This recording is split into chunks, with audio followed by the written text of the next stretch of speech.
love with racing, then you'll love the new betting brand for racing fans. With exclusive markets, promotions, insights and content. That's better. Chances are you're about to lose. This is Punters Inside Run. We're talking Group 1 racing at Randwick, and Mick Sharkie joins me as always. And a warm welcome to Alex Donnelly from Punters.com. Mate, welcome. Yep, thanks for having me, boys. Great to see you. Now, you're the Sydney form guy, and you're no stranger to New South Wales racing. Yeah, born and bred in Sydney. Dad used to train at Randwick and was probably one of the last trainers ever at Canterbury, so hopefully I know a few things about the game. All right, let's get stuck into it because they're two good races, fantastic races, and coming off a couple of big days of the championships. Let's get to their first one, the all-aged over 1400. It's all about Giga Kick. Can Giga Kick run 1400? I think he can, but my biggest worry for him is where he draws. The map looks a bit sticky. Does Willow go all the way back? But we know Craig Williams in a big race isn't scared to change it up and go forward all of a sudden. But from that gate, 12, I think he has to get back to last to have his best chance. Expecting a cold ride from Willow, though. Well, that's the thing. He's a creative jockey, you know, and we've seen him in Group 1 races before have a dash and try something. So maybe he doesn't have to be right there forward. Maybe he tries to be a little bit keen early and just try and slot in a few pairs closer to what many have him settling, which is out the back. Zaki's done it before. Yeah, but I'm a bit against him. He did not come up at all early in the autumn, and then he's gone out to the paddock and he's come back in. It's sort of like we're throwing everything against the wall here to see what sticks. But I know I've seen that J-Mac sticks is someone's point of view, but it's also like he's said no to Jacquino because it's only one ride. He's going to ride Zaki in Brisbane. And the final one before we get the tips, Cascadian comes back from an Australian Cup. Well, it does, doesn't he? And look, way back in distance from an Australian Cup, but he's in great form. He's such a reliable horse at this level. You know he's going to be thumping the line. It's just whether he's fast enough coming back to the 14. No pressure, mate. Here you are on the show. Just give us the top three in order. Yeah, I'm with Private Eye on top.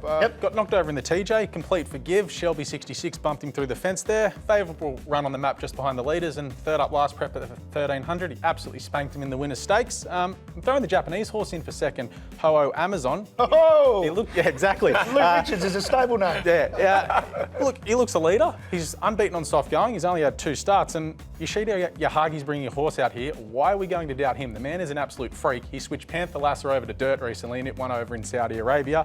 2.6 lengths off Gran Alegria in a mile championship is more than good enough for this. And the prep run was quite good at Han Shin, and the winner there has some Group 1 form behind it as well. And third? Going with Giga Kick, I just think he is the best horse in the race, and if the brakes go his way, he can absolutely win the race, but I don't want to take the price. Shark, top three. Knows a bit about the Japanese. I'm starting to get worried now. I'm with Giga Kick, number 12. I've left the Japanese horse out. I think this is Giga Kick's race, and I really hope he wins and just gets back to that winning form that we all know he's got. Marzu, number 5, was great in the TJ Smith. Rain, dry track, doesn't matter, he'll try really hard. And Jacquino, number 11, I love that trial recently on the Poly in Sydney. I think he's ready to go bang 2 for 2, 1400. I'm with Giga Kick to win. Every time I forget Zaki, it costs me, so I'm going to throw it in. And as Alex mentioned, Private Eye is going to be right there at the finish, Private Eye, in this race, and I think we'll beat home Marzu. All right, let's get to the Group 1 Champagne Stakes for the 2-year-olds. Their final event over the 1600 metres. Militarised, absolutely brained them on the heavy 9 2 weeks ago in the size produce. You can't forget that run. Yeah, well done if you found him out of the slipper where he got knocked over and got beaten 20, so good on you if you took the 30s there. But the way he won the size, the 1600 metres is going to suit him perfectly here. I don't see anything from that race turning the tables on him. He just needs an economical run in transit. He probably puts a gap on him again. Got him on top from Tom Kitten. Nash threw him over the line last week, and I noticed that he chose to ride this over a Mur, who has come out this morning, as we've seen. Does Nash have a choice, or he's like, I want to ride this one? But the quick backup and the different form looks good coming into this, and I'm throwing in Don Corleone in for third. I don't know if he'll run a mile, but I'm not going to doubt the Snowden team with the 2-year-old. Your top three? Hard to, impossible, really, to go against Militarised on what we saw in the size produce. So he's top pick for me, number 2. Tom Kitten. I thought his last 300 was huge. That was such a good finish from him last week. Sticking with that for second. And number 7, Felix Scat down from Queensland. He's been finishing his race off well. Might be a little surprise packet at odds. Pretty similar for me. I've got Tom Kitten to run second behind Militarised. And I thought Peer Pressure, who snuck up on the rail to get third, maybe looking for that 1600 metres, might be strong at the end. So that's my third pick there at a bit of value. All right, mate, your best bets and your value bet at Randwick. Yeah, best bet comes up in race 4, Magic Time. She absolutely smashed them in the PJ Bell. Unbeaten filly. She's very good. We don't know how good she is, that's the thing. So she gets an easy run on the map here here just behind the speed, and she won't get stuck around the turn as she did first up. If she gets clear run, this could be another gap job, and she's about the even money mark at the moment. She could be well shorter come Saturday. Yeah. Anything else? Value bet is Private Eye, reasons outlined earlier, and I'm pretty keen on Villana in race 5. He looks to be the Stradbroke horse for Godolphin. Think like Impending and Epaulet. They went up there, what was it, 5 or 6 years ago now to win the Stradbroke or the 10,000, whatever they call those races now. I'll be backing Villana for sure.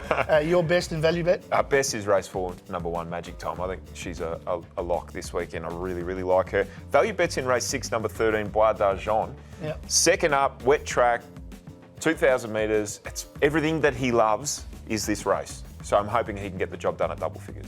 I was going to go Magic Time, but I knew you two would, so I am on Magic Time, but I'll go Floating. Race 3, number 5. Just got beaten by Traverse last time. J-Mac comes on board. Second up last time, ran a really good race. And last time J-Mac was on board, won the race. And in race 6, my value bet's against yours. I've gone Diamil. Just like the way he finished up well behind Bandersnatch in the Prelude. Gets the 2,000 metres, 1 and 1 at Randwick. Also a winner here, third up. So loves to sting out of the ground about $9. Mate, that's it. That's all you got to do. Just tip winners. Hopefully.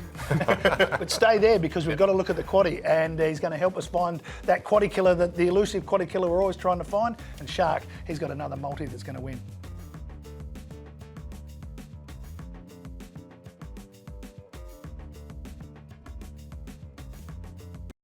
If you're in love with racing, then you'll love the new betting brand for racing fans. With exclusive markets, promotions, insights and content. That's better. Chances are you're about to lose.